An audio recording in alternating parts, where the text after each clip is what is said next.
Semakin indah, indah ku rasa aku dilayakkan untuk memuji Dia. Kudus, kuduslah Raja segala raja. Ku bernyanyi bagi Dia, korban terindah akan ku sembahkan. Pujian ku naikkan, jiwaku bersorak, aku diangkat semakin dekat dengan Bapa. Dalam hadiratnya ku rasa bahagia. Dalam hadiratnya ada damai dan sejahtera. Dalam hadiratnya ku temukan iman kekuatan. Dalam hadiratnya ku temukan kasih-Nya.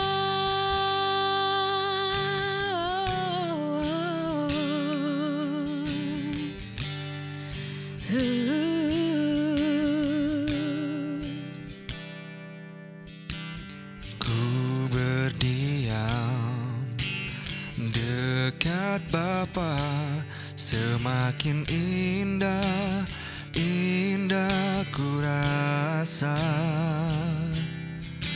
Aku dilayakkan untuk memuji Dia. Kudus, kuduslah Raja segala raja. Oh, ku bernyanyi bagi Dia, korban terindah akan ku sembahkan. Pujian ku naikkan, jiwaku bersorak, aku diangkat semakin dekat dengan Bapa. Dalam hadiratnya ku rasa bahagia. Dalam hadiratnya ada damai dan sejahtera. Dalam hadiratnya ku temukan iman kekuatan. Dalam hadiratnya ku temukan kasih-Nya. Ku rasa bahagia. Dalam hadiratnya ada damai dan sejahtera.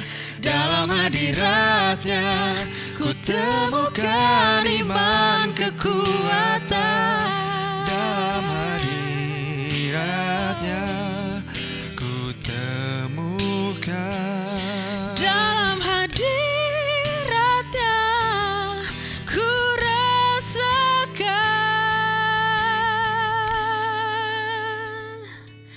kasih-Nya.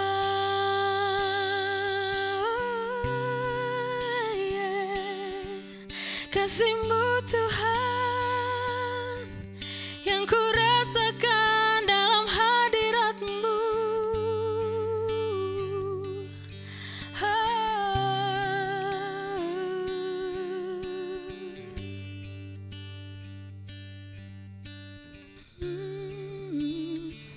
Satu yang ku rindu, bersekutu denganmu, bawaku lebih lagi tinggal di dalam-Mu, nikmati hadirat-Mu, jamalah seluruh hidupku. Urapan-Mu mengubah hidupku. Satu yang ku rindu, bersekutu denganmu, bawaku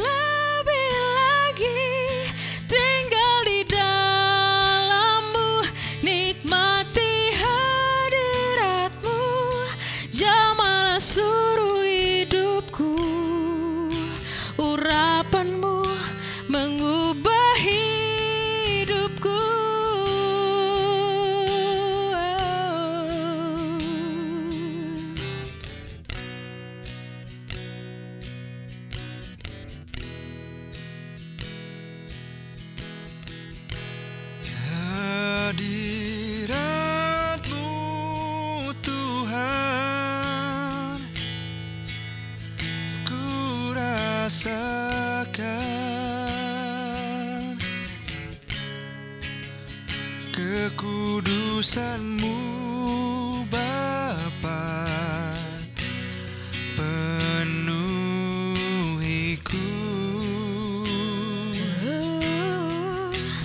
Ku rindu selalu diam dalam bait-Mu, menikmati kasih anugerah-Mu. Oh, Hadirat-Mu Tuhan, ku rasakan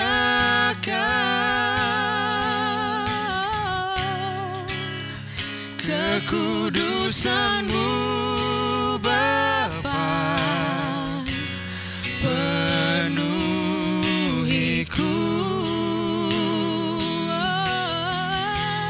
Ku rindu selalu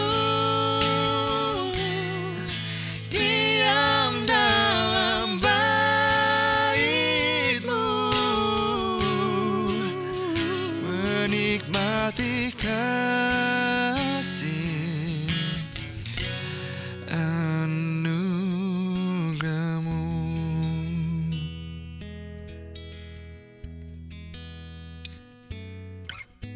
hadirat-Mu yang membawaku, terima semua janji-Mu, mengubah hidupku menjadi indah. Hadirat-Mu yang menguatkan aku di dalam pengharapan. Yesus, untuk selamanya hiduplah dalamku.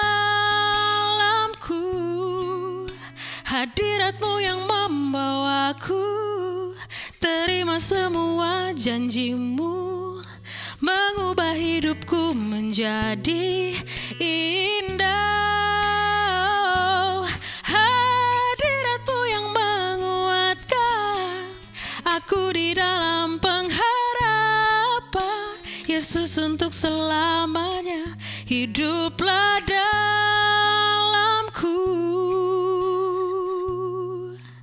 Yesus, untuk selamanya hiduplah dalamku.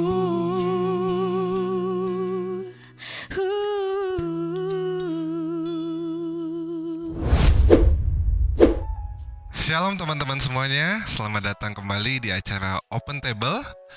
Kali ini kita berada di episode yang ke-6 bersama saya William. Nah teman-teman, apa kabar semuanya? Semoga dalam keadaan sehat ya, puji Tuhan.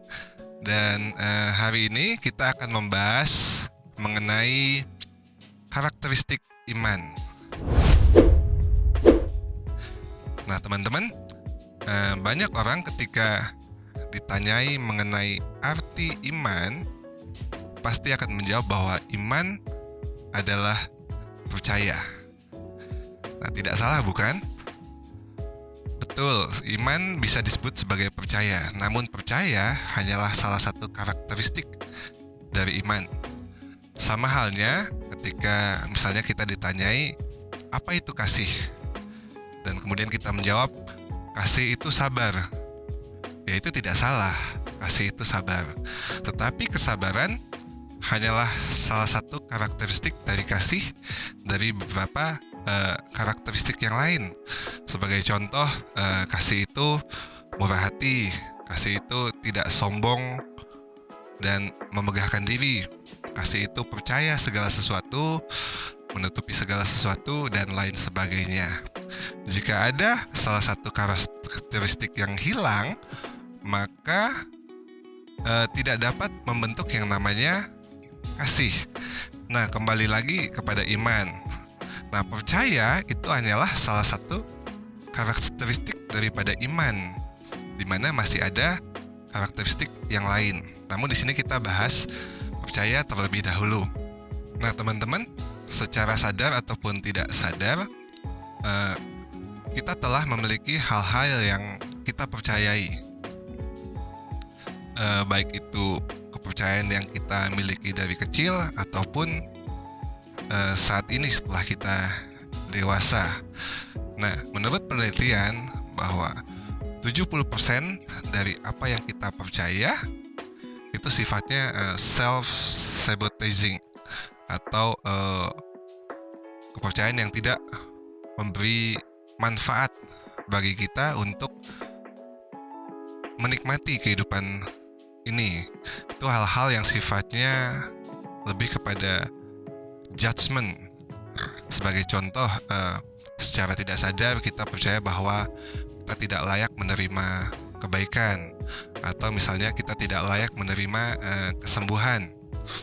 Atau contoh lain, kita percaya bahwa kita tidak layak untuk dikasihi, kita tidak layak untuk sukses. Nah, itu adalah hal-hal yang kita percayai secara tidak sadar. Apakah kepercayaan tersebut disebut sebagai iman? Tentu saja bukan. Jadi, secara sederhana, percaya bukanlah iman. Tapi iman mengandung sebuah kepercayaan. Nah, dalam Galatia 5 ayat 6 dikatakan bahwa iman bekerja oleh kasih. Dengan kata lain, bahwa bahan bakar iman adalah kasih. Artinya apa? Fokus kita harus kepada kasih terlebih dahulu. Kesadaran kita harus kepada kasih, yaitu kasih Allah kepada kita, kasih kita terhadap diri sendiri, ataupun kasih kita kepada orang lain. Nah, ketika kita sudah mempunyai kesadaran akan kasih, maka hati kita pun terbuka. Dan ketika hati kita terbuka, maka disitulah mulai muncul yang namanya inspirasi dari Tuhan. Mulai muncul yang namanya visi. Mulai muncul yang namanya hasrat yang murni, yang timbul karena kasih. Nah, ini bukan hasrat yang timbul daripada ego, tapi hal yang timbul daripada hal-hal yang timbul daripada kasih itu sendiri. Nah, kenapa hasrat yang timbul dari hati kita sifatnya bukan egoistik? Karena hal tersebut dikerjakan oleh Tuhan sendiri.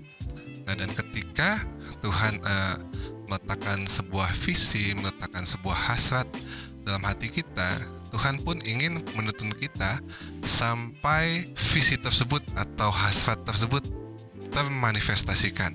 Yesus pun ketika dia mengerjakan sesuatu, ketika dia berada di dunia ini, dia pun mengikuti tuntunan Bapa. Yesus mengatakan bahwa apa yang dia kerjakan karena dia melihat apa yang Bapa kerjakan.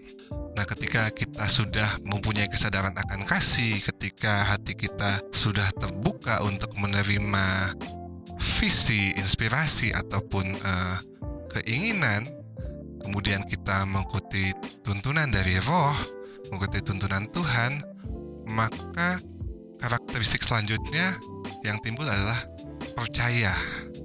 Kita percaya bahwa Tuhan mengasihi kita, kita percaya bahwa Tuhan ingin memberikan yang terbaik bagi kita, dan kita percaya bahwa Tuhan akan menuntun kita kepada suatu hal yang telah Ia sediakan. Nah, jadi di sini sudah ada 4 hal, yaitu kesadaran akan kasih, kemudian hati yang terbuka untuk menerima visi inspirasi dari Tuhan, kemudian ketiga mengikuti tuntunan Roh, keempat ialah percaya, dan yang kelima ialah bersyukur. Nah, bersyukur, kapan kita mengucap syukur kepada seseorang atau kepada Tuhan? Yaitu ketika kita telah menerima sesuatu dari orang tersebut, bukan? Misalnya kita menerima pemberian, barang ataupun jasa, pasti kita mengucap syukur, kita bilang terima kasih. Nah, bersyukur memposisikan diri kita pada posisi untuk menerima. Hal itu penting. Yesus sendiri ketika dia sebelum melakukan mujizat, Yesus mengucap syukur. Seperti contohnya ketika Yesus ingin membuat mujizat dari 5 roti dan 2 ikan untuk memberi makan kepada 5.000 orang, Yesus terlebih dahulu mengucap syukur kepada Bapa, dan setelah itu mujizat terjadi. Mengucap syukur memposisikan diri kita untuk menerima hal-hal baik dari Tuhan. Nah, setelah mengucap syukur, apalagi karakteristik dari iman yaitu kita berserah. Berserah di sini artinya bahwa kita tidak mencoba untuk memaksakan sesuatu hal itu terjadi. Kenapa? Karena pertama, bahwa setelah kita mempunyai kesadaran akan kasih, kita menerima visi atau hasrat yang dari Tuhan. Pertanyaannya, kenapa kita harus memaksakan hal itu terjadi? Kita membiarkan Roh yang bekerja agar hasrat tersebut, agar visi tersebut termanifestasikan dan dikerjakan oleh Roh itu sendiri, sehingga itu bukan hasil usaha kita, tapi karena pekerjaan Tuhan. Dan ketika hal itu termanifestasi, kita mengucap syukurnya kepada Tuhan dan kita tidak membanggakan diri. Jadi karakteristik iman, saya ulangi, pertama ialah kesadaran akan kasih, kedua hati yang terbuka, ketiga mengikuti tuntunan Roh, keempat percaya, kelima bersyukur, keenam ialah berserah. Yesus sendiri pun walaupun dia mempunyai kuasa, dia berserah kepada Bapa. Yesus sering mengatakan bahwa, ya Bapa, biarlah kehendak-Mu saja yang jadi dan bukan kehendak-Ku yang jadi. Yesus pastinya mempunyai iman yang luar biasa. Pada saat yang sama dia juga berserah. Nah, dalam Ibrani 11 ayat 1 dikatakan bahwa iman adalah dasar dari segala sesuatu yang kita harapkan dan bukti dari segala sesuatu yang tidak kita lihat. Nah, ada terjemahan lain yang menurut saya lebih sederhana. Iman adalah substansi dari apa yang kita harapkan, menjadi bukti dari segala sesuatu yang tidak terlihat. Apa maksudnya substansi dari apa yang kita harapkan? Artinya, ketika kita misalnya berharap bahwa orang yang kita kasihi mengalami kesembuhan, apa substansinya? Apa substansi dari harapan bahwa kita menginginkan kesembuhan bagi seseorang? Substansinya adalah di balik keinginan itu adalah kasih terhadap orang tersebut. Betul? Kalau kita tidak mengasihi orang tersebut, kita nggak menginginkan kesembuhan orang tersebut. Jadi substansi dari yang kita harapkan adalah kasih. Selain itu, kenapa kita berharap bahwa kita bisa hidup misalnya berkelimpahan? Apa substansi dari berkelimpahan? Yaitu karena kelimpahan bisa membawa freedom. Apa yang ditimbulkan dari freedom? Freedom bisa menimbulkan yang namanya sukacita. Jadi substansi yang kita harapkan bisa berarti kasih, bisa berarti sukacita, ataupun bisa berarti damai sejahtera. Bentuknya, termanifestasinya bisa macam-macam. Tetapi intinya substansi dari yang kita harapkan cuma 3 hal, yaitu kasih, sukacita, damai sejahtera. Itu substansi yang kita harapkan. Dan itu termanifestasi, menjadi bukti, menjadi terlihat dari yang tidak kelihatan. Yaitu hal-hal yang tadi yang tidak kelihatan termanifestasi. Nah, iman di sini sebagai sebuah jembatan antara yang tidak terlihat, yaitu dari spiritual realm, dan juga jembatan kepada physical realm. Tuhan mengatakan bahwa apa yang tak terlihat mata, apa yang tidak pernah didengar oleh telinga, apa yang tidak pernah timbul di dalam hati, semuanya tidak terlihat. Dan hal-hal tersebut disediakan bagi mereka yang mengasihi Dia. Hal tersebut terjadi ketika ada kesadaran akan kasih, di mana di situ iman juga sebagai jembatan untuk memanifestasikan hal-hal tersebut. Ya, jadi teman-teman, kita telah mempelajari karakteristik iman secara singkat, bahwa iman itu gak buta, tetapi iman di sini adalah iman yang melihat, iman yang mempunyai kesadaran yang didasarkan oleh kasih, iman yang tidak didasarkan oleh harapan yang sifatnya egoistik, tapi benar-benar pure yang dari Tuhan. Kiranya sharing singkat di hari ini dapat memberkati teman-teman. Jangan lupa bahwa orang benar akan hidup oleh iman. Terima kasih, Tuhan Yesus memberkati. Oke teman-teman, sekarang kita masuk ke dalam segmen Good News. Are you ready for good news? Kali ini saya akan membacakan sebuah kesaksian dari seseorang yang bernama Chrissy Gonzalez dari King Jesus Ministry Miami. Saya bacakan ya. Saya mencari kasih sayang dari pertemanan dan obat-obatan. Saya pecandu obat sejak umur 14 tahun. Saya masuk rehabilitasi saat umur 17.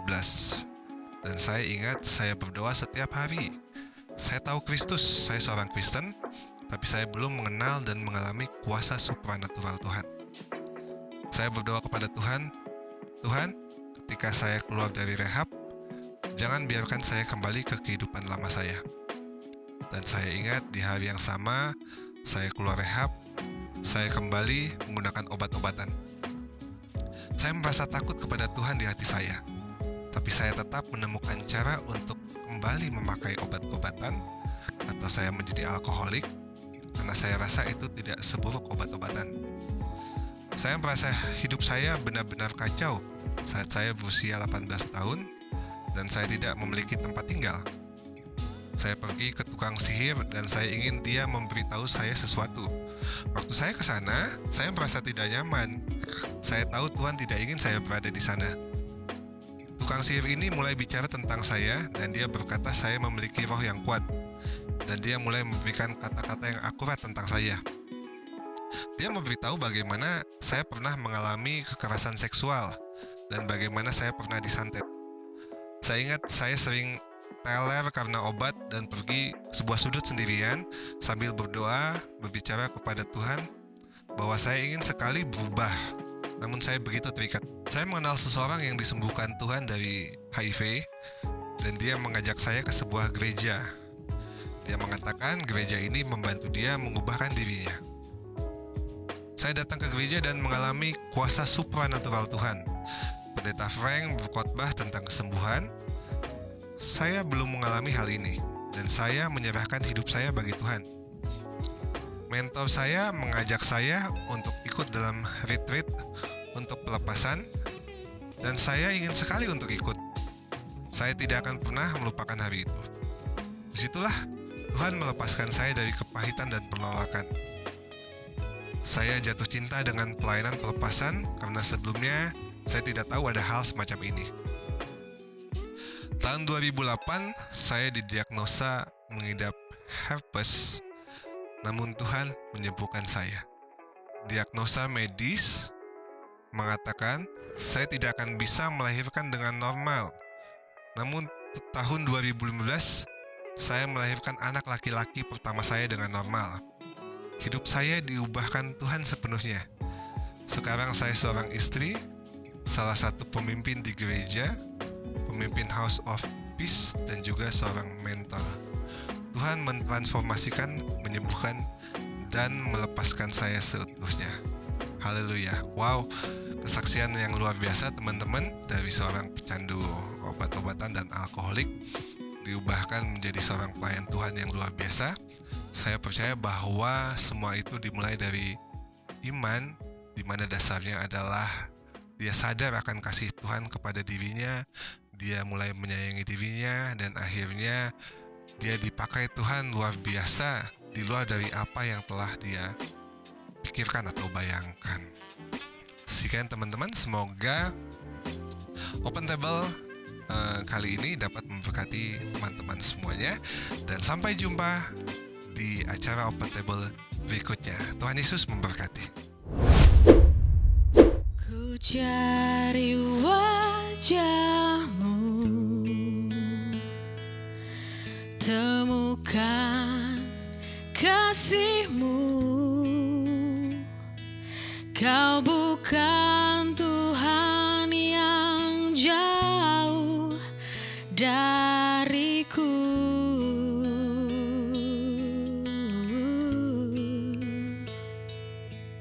Ku panggil namamu, dengar jawabmu. Kau Tuhan yang selalu dengar seruan hatiku. Sungguh indah Kau Tuhan, penuh kasih dan sayang.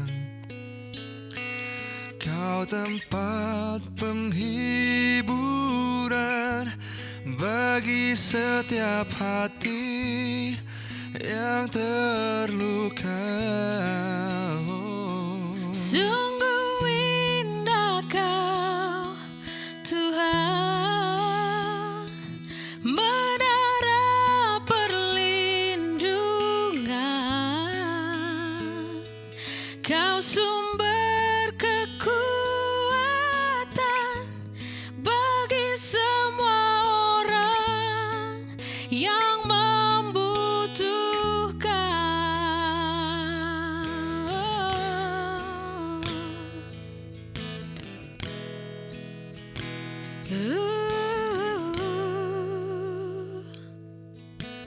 Cari wajah-Mu, temukan kasih-Mu. Kau bukan Tuhan yang jauh dariku.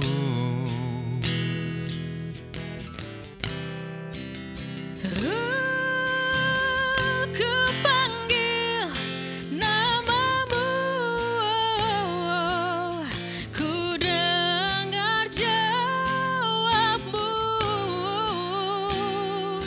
Kau Tuhan yang selalu dengar seruan hatiku.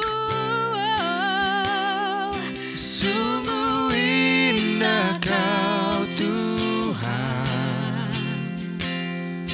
penuh kasih dan sayang. Kau tempat penghiburan bagi setiap hati yang terluka.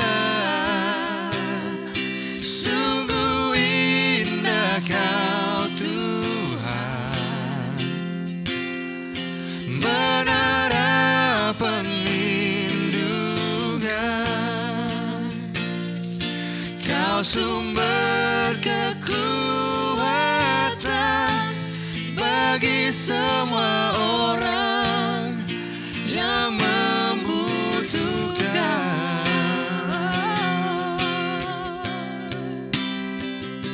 Sungguh indah Kau Tuhan, penuh kasih dan sayang.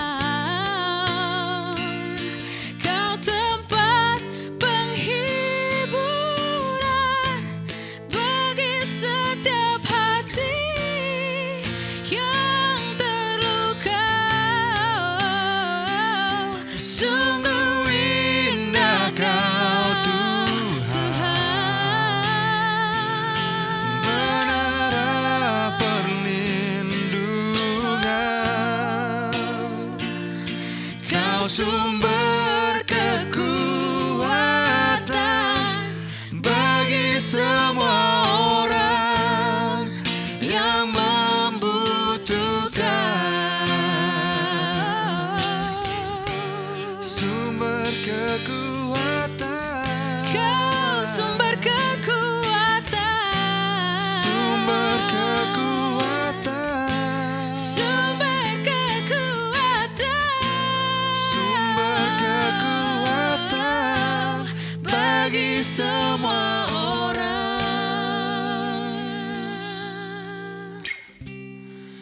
yang